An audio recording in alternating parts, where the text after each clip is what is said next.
Hey everybody, maybe you're wondering why there's an episode coming out in the middle of the week, and I am pleased to report that it is because this show has officially hit 300,000 total downloads, and I cannot say thank you enough.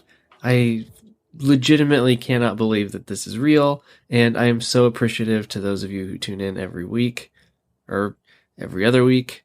Or if you've been listening for a while, I guess there was a few months where I posted twice a week. That was a great time. You can tell my course load was super light. So to thank you guys, I wanted to put out just an extra episode this week. It's the least I can do. And also, if you go to Instagram or Twitter, there is a link to a survey. It is 3 questions. Those questions are your name, your email address, and your favorite episode, and you don't even have to answer the third one if you don't want to. But what that will do is if you go and take that survey, it will enter you for the chance to either win some cool swag or the ability to choose anybody you want for me to cover. So definitely get over there and do that. Also, if you're not on either of the socials, you can just email me in, allthepeoplepod@gmail.com. Just send me your name, your email address, favorite episode if you've got one, and I will put you into the drawing that way as well. Because I know that while probably about 3,000 of you listen to this show every week, probably like 500 of you follow me on one of the socials. So if you and by the way, you know what, while we're here, just head over there and follow me on the socials, because I do actually post like some important kind of updates and news about the show. But anyways, without any further ado, let's get into it. I recorded this very special episode with one of my best friends in the world, and I know that usually this show is just me kind of bringing you information off of a script. I actually have a few of these episodes where I recorded kind of a mashup with some of my friends and some other podcasters. I've got some of these in the, I don't want to say in the chamber because that sounds violent, but I've got some of them in storage, we'll say. I've got it in the storage unit. And I plan to bring them out for special occasions like this. And I'm writing my thesis this term as well. So there might be a week or two here and there where I just cannot write a script when I need to. And so I've got these kinds of episodes saved up. So if this is your first time listening to the show, then not every week is like this. Actually, most weeks are not like this, but I hope that you enjoy it. We have a super, super fun conversation about 2 very interesting people from history. So thank you again, guys. I seriously, I cannot thank you enough. So definitely make sure you get over there and take that survey. I want everybody to have a fair crack at getting to either decide the subject for an episode or getting some free swag. So okay, thank you guys. I'm gonna jump into the episode. I'll talk to you later.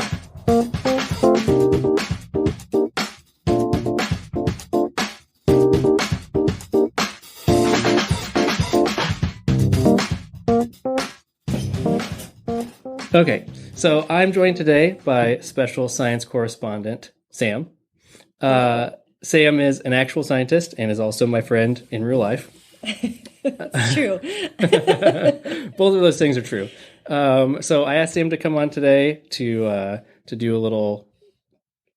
Mashup? Yeah, that's a good word for it. Yeah. I was thinking... like a double share. Yeah, I was thinking collaboration, but we did not at all work on the same project. So. No, it's isolated projects that we're going to share for you. Yeah, absolutely. So Sam is an OSU alum, correct? That's true, yep. Okay, if you're listening to this, we recorded this way in the past, but OSU is in the Sweet 16 currently, and it makes me very happy. Also, their president had to resign today, which does not make me happy because apparently he's a shady guy.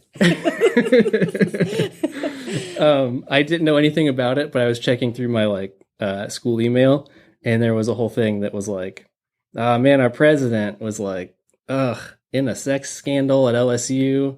And I was like, whoa, how did you hire him then? So apparently he's out. We'll bring in somebody else that's hopefully not like a predator. Good luck finding that. Yeah, I feel like between the Sweet 16 and like our president being a predator, I should get a discount. Because I got my bill for this spring term and it is like $5,400. Ooh. Yeah.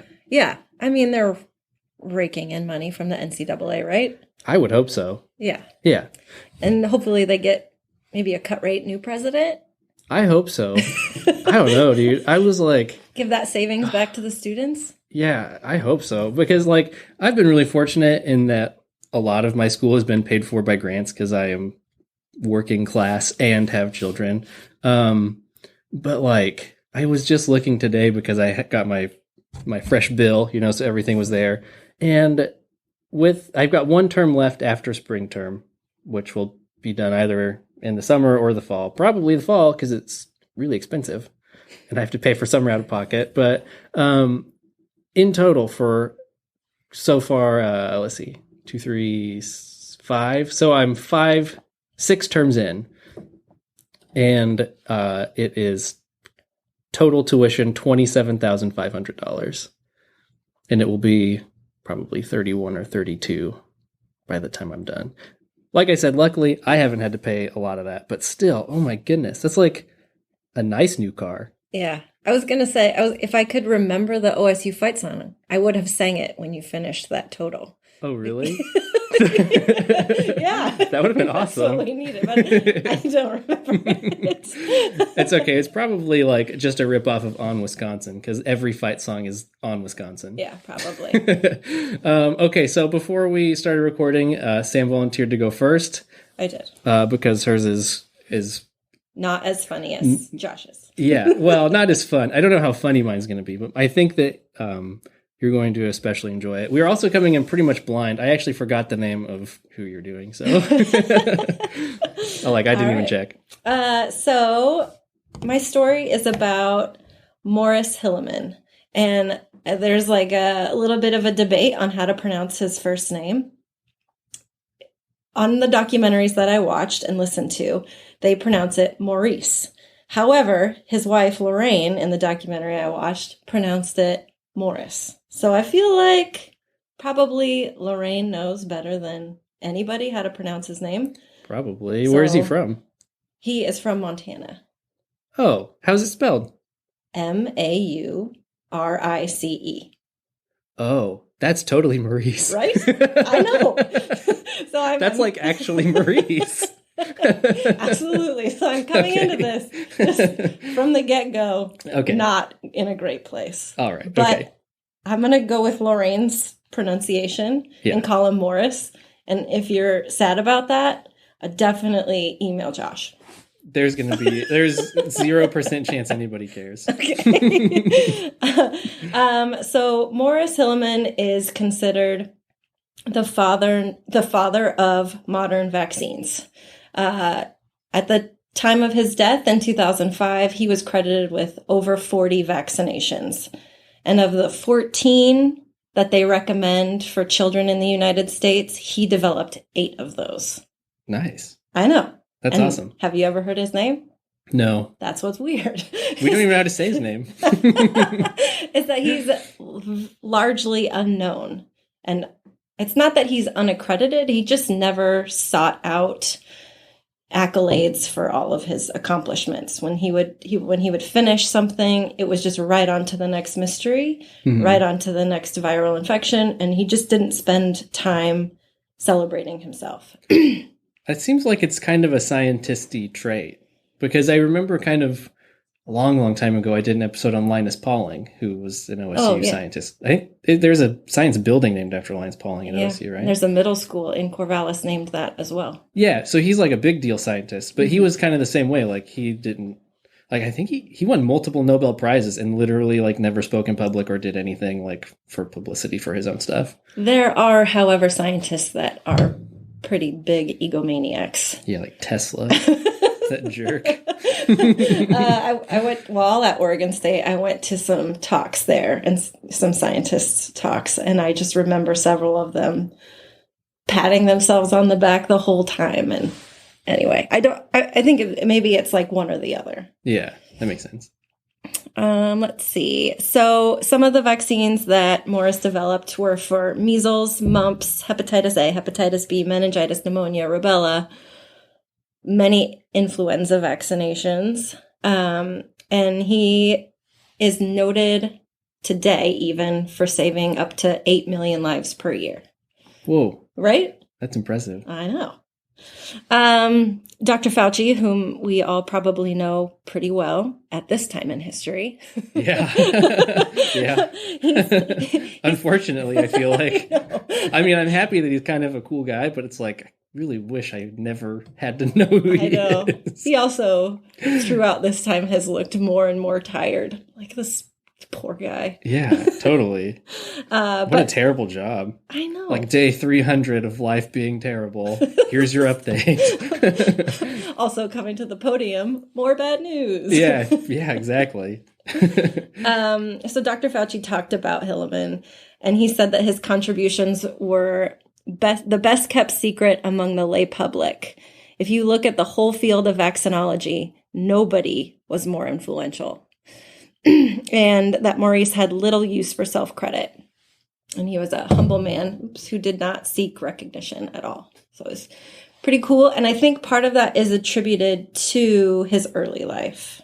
So when he was born in 1919, right in the midst of the Spanish flu pandemic. And his mother and twin sister died like real shortly after his birth. And it was his mother's dying wish that he go live with his uncle and aunt who lived in a nearby farm. So his biological father and all of his siblings lived on one farm in southeastern Montana in what's Custer County. And then he lived in a neighboring farm. That's a bad name for a county. Custer County. Yeah. He's turns out, bad guy, you know? Turns out. But we're going to keep the name.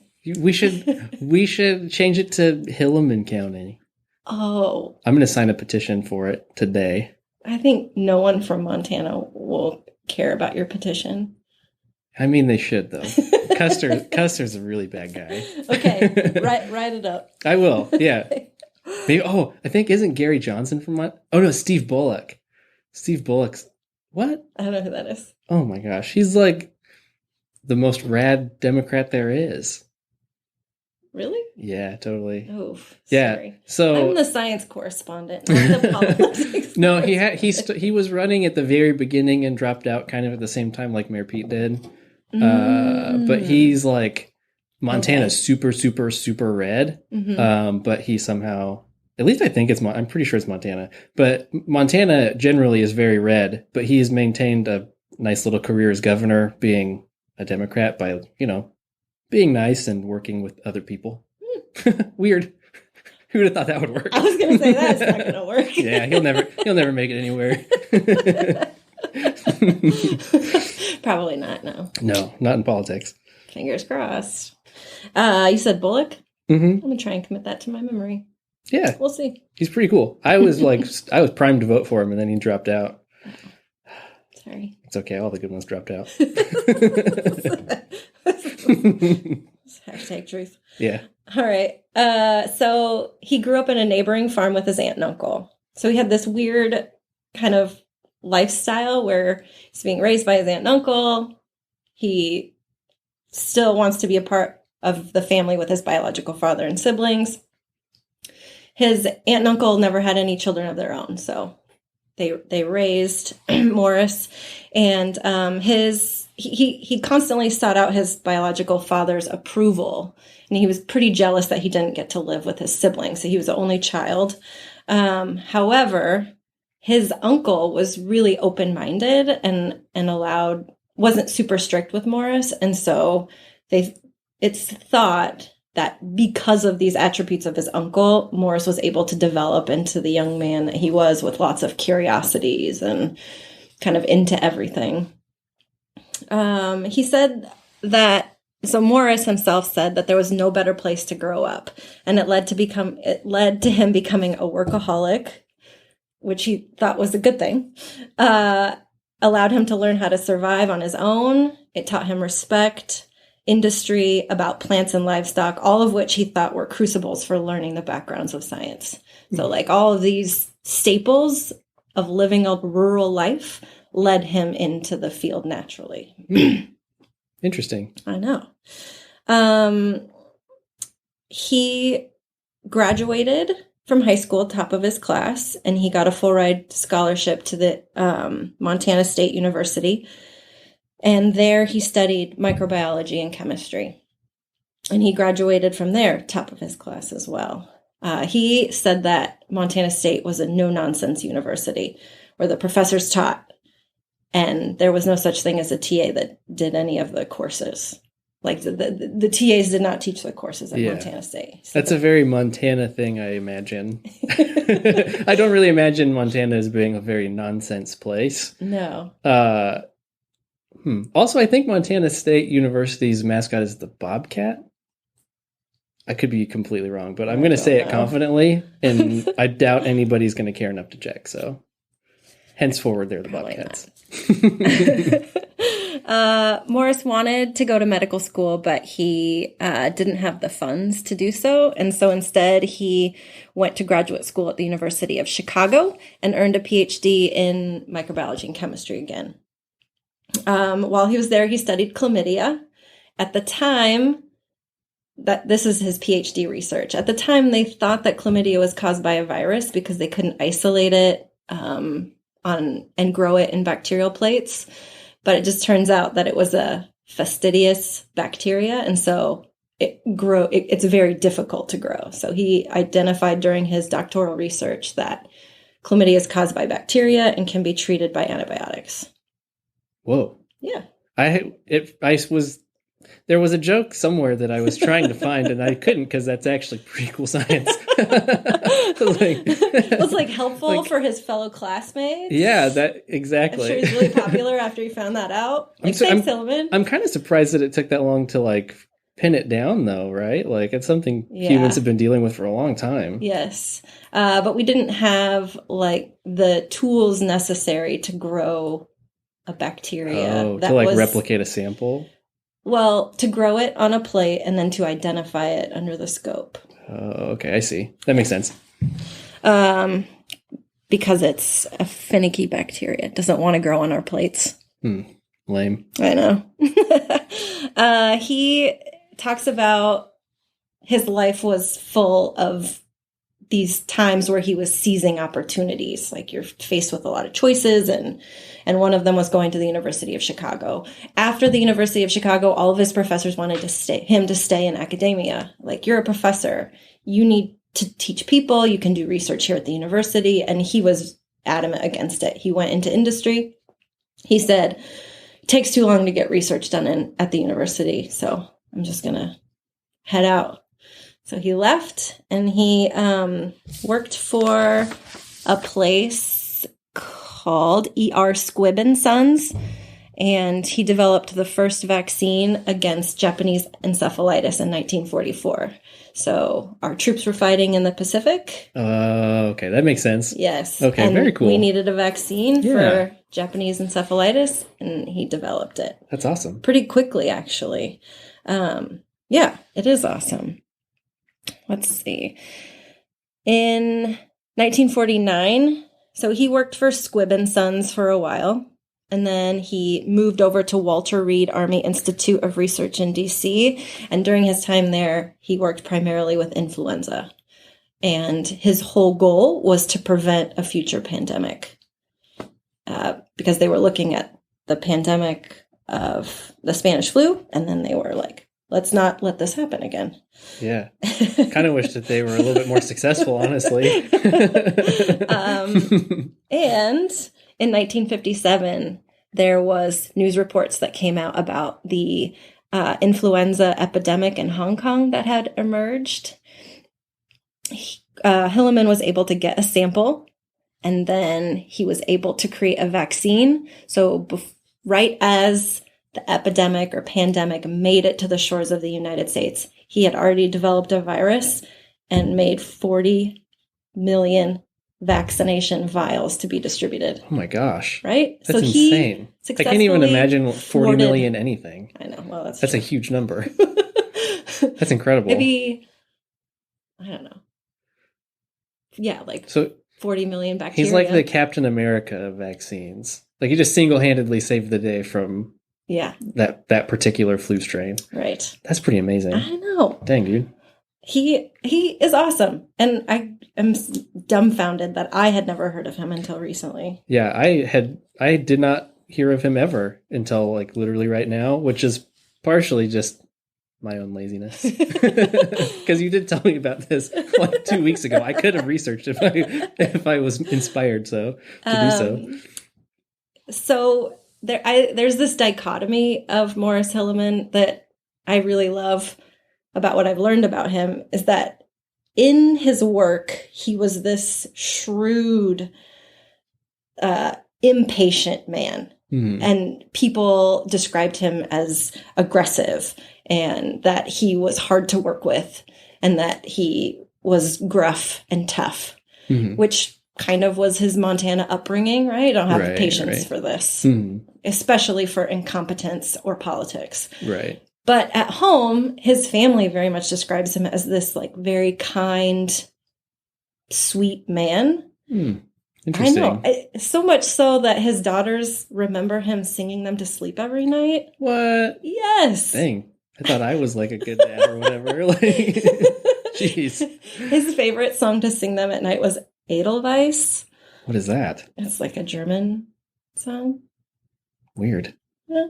You know. I don't know. He was married while he was at the University of Chicago to a woman named Thelma, which is his hometown girlfriend. Wow. They had very similar upbringings. And then they were unable to have children together, so they adopted, and the daughter they adopted is Geraldine. Unfortunately, not long after they adopted Geraldine, Thelma dies. Ugh. I know. She got breast cancer and passed away. So that was in the early 60s. He remarried a woman named Lorraine in 1964, so just a year after his Thelma died, and they had a daughter together named Kristen. So he's got 2 daughters. They have incredibly fond memories of him, and I just really love that he was able to be his real self and not let the stresses of work really impact his life with his family. Yeah. They remember him being at dinner every night. You know, he traveled for work sometimes, but he was very much present at home.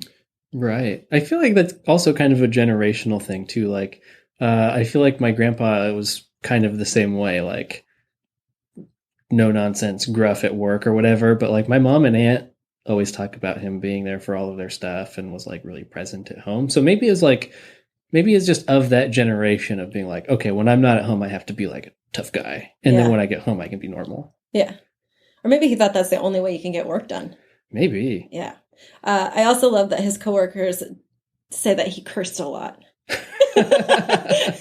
Well, he took his Montana farm language and just took it right into Merc. Nice. I love another one of his stories, which is how he developed the mumps vaccine. So mumps causes encephalitis in some people. And so you get these brain swellings, and then it causes deafness. Mm-hmm. So kids that are affected by mumps, some percentage of them end up being deaf the rest of their life. And he was searching for a strain of mumps that did not affect the brain, and he couldn't find a mild strain to develop. And one night his daughter came in and woke him up, Geraldine, and she said, I'm sick, Daddy. And he looks at her, and she's got this big mump on her neck, and he is so stoked. She was like, awesome. When she was talking about it, she was like, I did not think he would ever be excited when I was sick. But he knew that she had the mumps, and so he went and got his laboratory. He ran to the lab, got his laboratory ready. He came back, did swabs of her throat, and he developed this strain. And then it went through like the process, and he was able to develop a vaccine successfully for mumps. That's awesome. And they still use the strain today, and it's called the Geraldine strain. Whoa. Yeah. Dude, that's a great thing to be famous for. And the first person to get the vaccine was her little sister, Kristen. Oh, that's cool. I know. He believed in his work so much. That's awesome. He inoculated his youngest. What? That's way cool. I know. That's awesome. Let's see. I think on his deathbed, his only regret was that he had not done more when asked, what's your one regret? And he wished that he had done more, which is staggering. Yeah, it sounds like he did kind of a lot. Right? At the end of your life, you've saved millions of people, and not only saved millions of people, but also made their lives exponentially better from not having to suffer from childhood illnesses. Yeah. And he says, I wish I would have done more. Which kind of made me think of, it's a very similar sentiment for Oskar Schindler. Yeah, right? Yeah. Remember at the end, he indicated that he just wished he could have done more. Right. And it's another thing that he always said was that the world should be better for having you in it. And so you should make some kind of contribution, no matter how small. He also thought there was great joy in being useful. Yeah, that is a good feeling. Yeah. Like, it feels good to be useful. Also, just to note, I'm going to have like a whole handful of deathbed regrets, I think. Are you? Well, I feel like my just years 0 through 17 are all a regret. Just if I could go back and do a 180, I don't think I would, because I'm super happy with my life now. And years 18 through 28 have been no regrets. But man, yeah, I wasted a lot of my life doing stupid stuff. It's kind of an impressive amount of wasting I did. That's awesome. Thank you so much. You're that was welcome. Great. Yours was 100% more detailed than mine. Oh. And that's kind of on purpose because I brought Pliny the Elder to the table, who is kind of this legendary Roman scholar. So like the amount of stuff on him that I could have brought to talk about is very immense. There's lots of books and documentaries about him. But I wanted to focus on one particular aspect of his life. So for a little bit of context, he was born sometime around 23 CE. He was a Roman scholar and governor and military leader, kind of like a lot of the Roman people that we know about. He was just sort of born into a semi-important role. But he took it super seriously. And he's, aside from like the big names of ancient Rome sort of academia, he's like tier B. He should be like a tier A. Okay. So he wrote thousands and thousands of pages of information.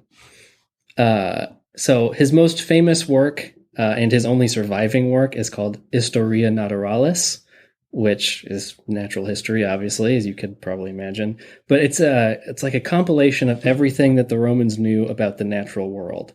And it's considered to be one of the oldest surviving encyclopedias. Some people argue that it's actually the first encyclopedia, but that's kind of a conflicted claim, so I didn't want to definitively say that. Yeah, because in reality, the first one came during the Enlightenment period. The first proper.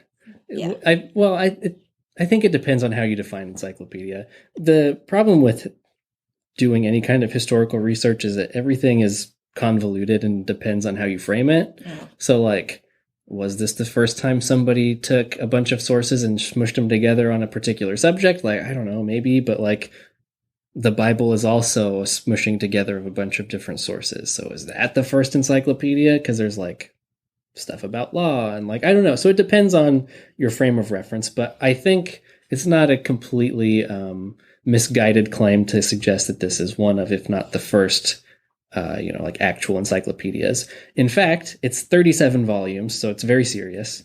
And in the preface alone, he addresses 20,000 subjects and cites over 100 other authors. And then scholars, that's the preface. So over the rest of the work, scholars estimate that he cites over 400 authors and talks about over 35,000 subjects. It's like half the population, right? I mean, maybe half the population that could read. I mean, what a terrible like fate to have, like, to spend your entire life putting this thing together and be like, all right, all 10 of you that can read, let's sit down and go through volume 7. It's really juicy. So Pliny's Historia Naturalis is one of the most important works of Roman literature, not just because it talks about the natural world, because frankly, he got a lot of stuff wrong. And he talks about mythical creatures quite a bit, which obviously aren't real. But it's important in that it gives us a really good insight to what the Romans perceived about the world around them. So whether all of the information is right or not, it's a little time capsule of Roman life and the general Roman sort of interpretation of the world around them, which is important to have. And it's only through documents like this that you really get a picture for that, because it's not like a lot of historical documents are like clerical, or like it's not a birth certificate or a death certificate. It's like a combination of what all of the smarty pants people thought about everything. And so, yeah, I mean, it's very impressive. So as is only fitting for such an interesting dude, I'm skipping through all of his story. I might as well. I mean, I'm skipping from birth to the one cool thing that he did that we still have to his death. That's all right. It's your show. Well, I mean, it is. You have 3 pages. I have 1. But there's a reason, because I think that you're going to want to talk about the one thing that I really wanted to talk about. So, as is only fitting for such an interesting guy, he actually died in Pompeii during the eruption of Mount Vesuvius. The story goes that he was like offshore, and he was trying to run back in to save his friend, and then disappeared into a volcanic cloud, and was never heard from again. And we know a lot of this from his nephew, Pliny the Younger, who I know we have talked about just in our regular friendship before, because I am very interested in some of Pliny the Younger's work. He is even a more prolific writer than Pliny the Elder, but he talks a lot about the 1st and 2nd century Christian church, not in the theological sense, but in the sort of the nerdy term is the history of private life. So like a lot of personal insights to the people who are saying that they're practicing this fringe religion. And so it's really interesting. He talks a lot about Roman life as well. And he's, had a lot more stuff that has survived. So we know Pliny the Younger a little bit more. When you say private life, mm-hmm. Is this like the People magazine of the Roman Empire? Kind of, yeah. So the history of private life is its own field of study. Okay. It's like the same. It's as much a field of study as women's history or military history. Like it's kind of its own field of study, and it's really only concerned with people's lives behind closed doors, which is interesting. And I think that it's a little bit harder to find good stuff on. I mean, depending on the time, but it's interesting. We had to read some history of private life stuff for one of my classes that I just finished. And it can be really interesting, especially we were reading about the lives of women in ancient Venice, right? Where they had to be like, couldn't go in public without a man and like all sorts of stuff. But, people who study the history of private life argue that they like, even though they were super, super restricted and like had absolutely no rights, they were able to gather together and basically have like clubs of women in their neighborhood, and they would all like agree to try to manipulate their men to like do stuff that was good for the town. So like but you wouldn't know about that just reading, court documents, because only men were allowed at court. So you have to find these kind of more obscure sources to even find the lead on these kinds of things, which makes it a little harder to get into. But I think some really interesting things come out of it. So Pliny the Younger is a good source for some of that kind of stuff, because a lot of what we have from him are actually letters to other people. Yeah, which is super cool. So I skipped through a lot of his life because I wanted to get to one specific part of it. Not only, before I get into this part, I was thinking to myself, I went through like 3 different people that I was going to do for this. And I was thinking to myself, things that my friend Sam likes.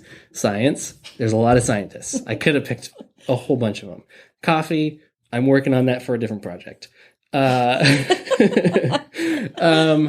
And then I thought, man, my friend Sam really likes wine. That's true. And not only did Historia Naturalis talk about how best to grow grapes, the process of making wine, and the proper climate to plant them in, and the most fertile regions of crops, Pliny the Elder also gave extensive and detailed notes about which vineyards were best, which types of wine were his favorite, and where you should visit if you're just around and need a glass of wine. Oh my gosh, what a cool guy. Yeah, so Pliny the Elder is actually history's first ever professional wine critic. I love it. It's honestly, it's incredible. The amount of quotes that I found of him talking about wine is kind of impressive. And in fact, remember how Historia Naturalis is 37 volumes? Mm-hmm. Volume 7 talks about the like the horticulture and growing and agriculture of grapes. And book 14 is just his recommendations. Oh my God. He wrote an entire book. And even more impressively, it's not just of sort of the area around Rome and Italy. He actually extensively reviews wines from what is now France, especially Bordeaux wines. Oof.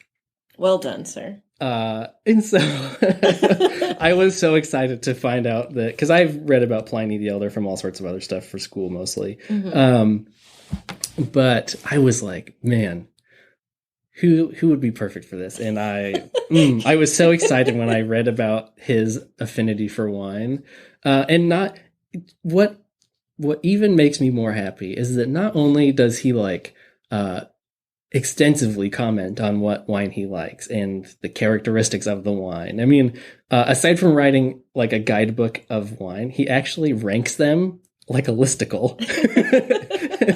I actually, when I was doing research for this, I went to a wine blog, and the header was a meme of, it was a bust of Pliny the Elder with Photoshop glasses put over it. And it was, the caption was wine blogging before blogs existed. He didn't have any comments back at him, though. Exactly. Poor bloggers today. Oh, exactly. So we actually know what Pliny the Elder's favorite wine was, because he talks about it quite a bit. Okay. Care to wager a guess?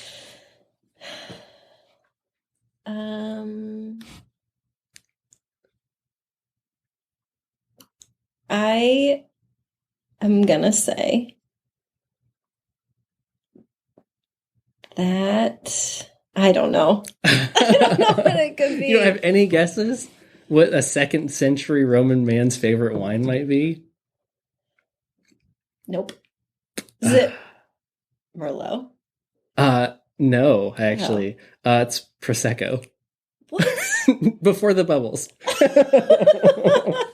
I actually did it. I had to do separate research on Prosecco to find out if he was actually drinking it with the bubbles or without. And apparently, the process by which they obtained bubbles didn't actually come around until the 6th century. Oh. So, but he talked about wine that was grown in the area of Prosecco before Prosecco was a brand. Okay. When it was just a region. When it was just a region, he talked about how their wine is the best and their grapes are the best, and everything about Prosecco is the best and everyone else sucks. Everyone else sucks. That's actually not true. He said mostly that wine is the best. So when he ranked them, did he rank them by varietals? Like, of this type of grape, these are the best wines. Of this type of grape, these are the best. I wish that I could tell you. Yeah, okay. It is written in Latin. So the amount of people that can actually read it well enough to understand it is few, and they are probably not fun enough to spend most of their time on the wine as much as probably the rest of it. Okay. Well, that's fair. I did get to read some excerpts of people who had translated some of it, and that's how I found out that Prosecco is his favorite. So I wanted to end with some quotes, but first I want the science correspondent Sam's favorite wine ranking list. Oh, okay. Okay, can you do a top 5 off the top of your head? Because I don't, my listeners don't know this. I don't drink, really. Right. Not that I have anything against it, I just don't. Right. So my reference for wine is like, it's white or it's not white. Instead, I'm not gonna do like a winery or Oh yeah, a don't year. dock. Yeah, we don't Okay, want to. I'm We just don't want to gonna get say what my favorite varietals are. totally. Yeah, I don't Okay. want to get doxxed. Okay. I'm It's like so scared a about. 2016. Yeah, I'm so the most personal information that I've revealed on this show is that my name is Josh and that I work in a school. Okay. And I live in Oregon. I've talked about Oregon before. Okay. But that's as close as I'm willing to get to the truth. Gotcha. So I would say top of my list would be Syrah. I like spicy wines with a good finish. So Syrah first. Then after that, Tannat, which is a grape that you don't hear about much. Yeah, I literally don't know what that is. But it's super bold. It has again, it's got some spicy, some peppery. That's kind of my jam. Tempranillo, which is a Spanish grape, also very spicy. Okay, all right. Okay, I'm sensing a theme.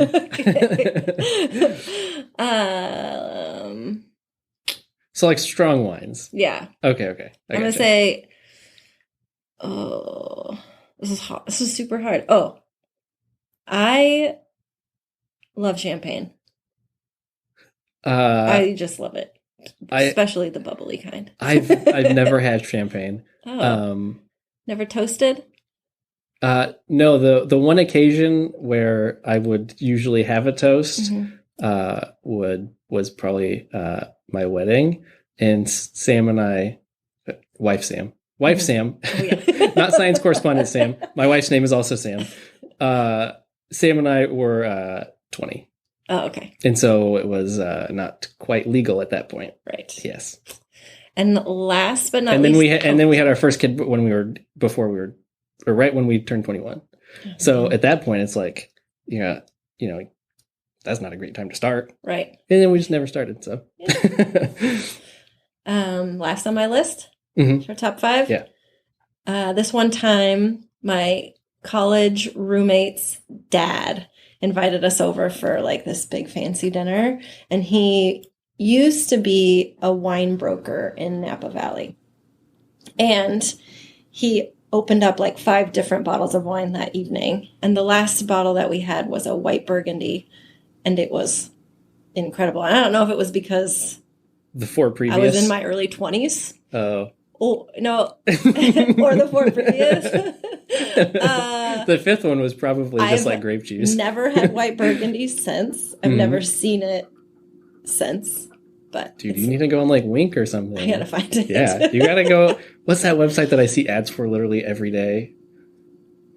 Man, I think it's Wink. WINC. I think it's like a. Oh, it's like a wine thing? Yeah, I think it's a wine thing. You should maybe I'll check it out. That's the one like hope that I have that technology hasn't taken over my life, is that all of my targeted ads are so off base. I'm like, I must be hiding from the government or something, because it's like I get the Wink ad a bunch. It's like I've never purchased wine in my life. I've never looked it up on any of my browsers. Like, I'm happy that it's not like any of the things I actually look up. Yes, but I think you also are like you're kind of this like modern. I don't want to call you a hipster. It's not inaccurate, probably.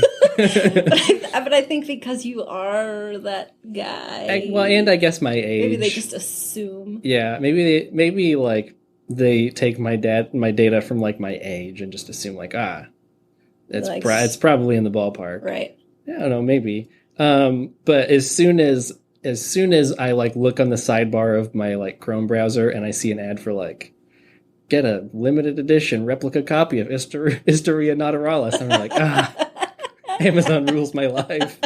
I don't think that'll ever happen. You know what? It might. You never know. So do you have a worst wine? What's the worst wine ever? I hate Chardonnay. Okay, you heard it first. Science correspondent Sam officially hates Chardonnay, Especially and you should too. Chardonnay aged in oak. It's disgusting. Stop drinking it. Yeah, you should stop doing that. Okay, so I'm going to run through some of Pliny the Elder's actual quotes that I could find about wine, and I want your thoughts. Okay. The first one is, there's not really much thoughts to be had. but I think it's really funny. So apparently he was a wine purist and didn't drink any other kind of alcohol. Specifically, he actually said, the perverted ingenuity of man has given to water the power of intoxicating where wine is not procured. Western nations intoxicate themselves by moistened grain. like those filthy animals don't even use grapes. What is it called? What did he say? Wet grains? Yeah, by moistened grain. My friend owns a brewery, and I am going to send that to her. You should. It's perverted ingenuity. Moistened grains. I saw a couple variations of this one depending on the translation, because in Latin it's only 2 words that I didn't write down. But I saw it in Latin, and I saw a couple of different translations that were basically the same thing, but I like this one the best. He says, in wine, there's truth. Yeah. Yeah. In our neighborhood, we say that wine is magic. He also says wine is health. So if wine is truth and magic and health, I mean, I don't know. All things. I don't know where, yeah. Wine is all. He's like very close to starting a wine cult. Also, I found this quote, and I would have loved to find it in context, but I couldn't, obviously, because of the Latin. But he says, the best kind of wine is that which is most pleasant to him who drinks it. Which makes me kind of feel like maybe his entire book of wine criticism is not nearly as pretentious as any of the wine blogs that I've ever seen in the last 24 hours. That's the only time I've ever been on wine blogs, but they all seemed very snooty. Oh, yeah. Except for the one that was like, we're not the snooty wine blog, and it was really not snooty. It was like super vulgar. Those are my people. So he, I don't know. He may not be pretentious. However, just like I hate Chardonnay with the fire of 1,000 suns. It's a lot. It's a lot. Everyone everyone thinks their palates are close to perfection. Yeah. So. Well, it's so subjective. It is. It's just like music. It is, absolutely. It's just like, I will 100% brain judge somebody if they like pop music because it's, or country music. So like, oh. I don't like country, but country music's gross. And, I won't say that people that listen to country music are gross, because there are some of them that I know, and some of those people that listen to country music that I know I also love very much. But man, you know what? Ooh, if I'm like listening to a podcast or something and they're talking about like, man, did you hear that new like Seether song? I'm instantly just like, I don't know if I can listen to anything else you talk about. And that's probably how Pliny felt too, because at that moment he probably knew more about wine than anybody. Probably. He wrote the book on it. Literally the first book. Yeah. He also says nothing is more useful than wine for strengthening the body, and is also more detrimental to our pleasure if moderation is lacking. That's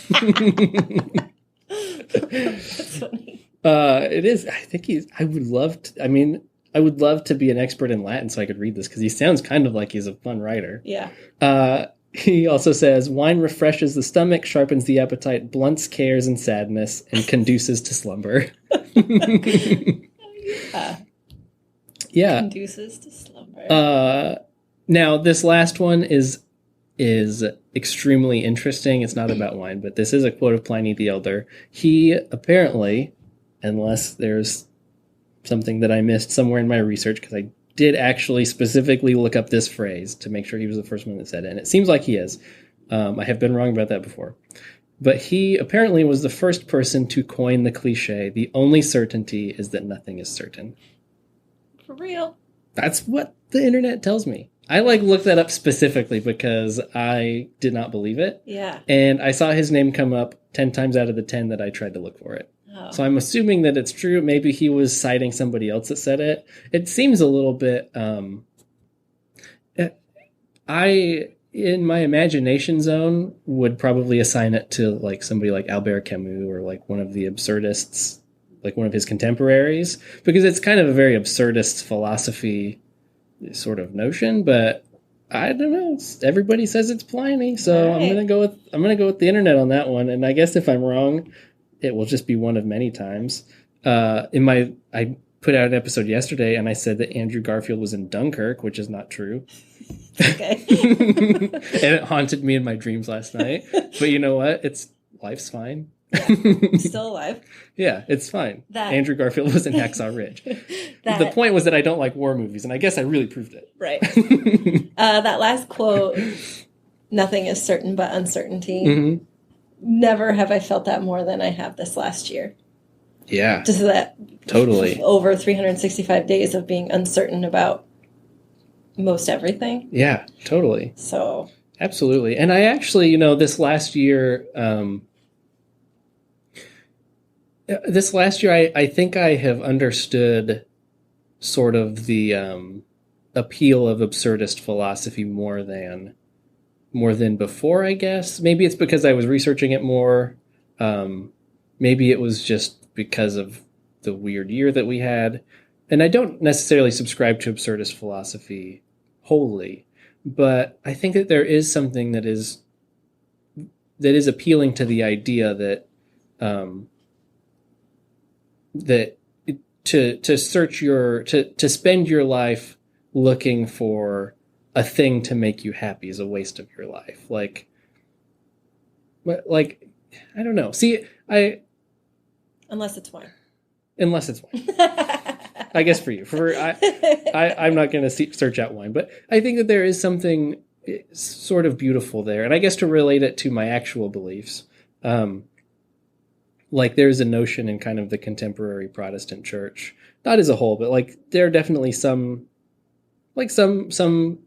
communities and like some beliefs are like a lot of people end up like praying and like waiting for God to like give them a nudge in a direction or something. And it's like you waste so much time and energy worrying about whether you're doing the right thing or, whether you're going to be wrong or look stupid or whatever. That's like, sometimes the best joy in life is just to do it, mm-hmm. Like just to take that step.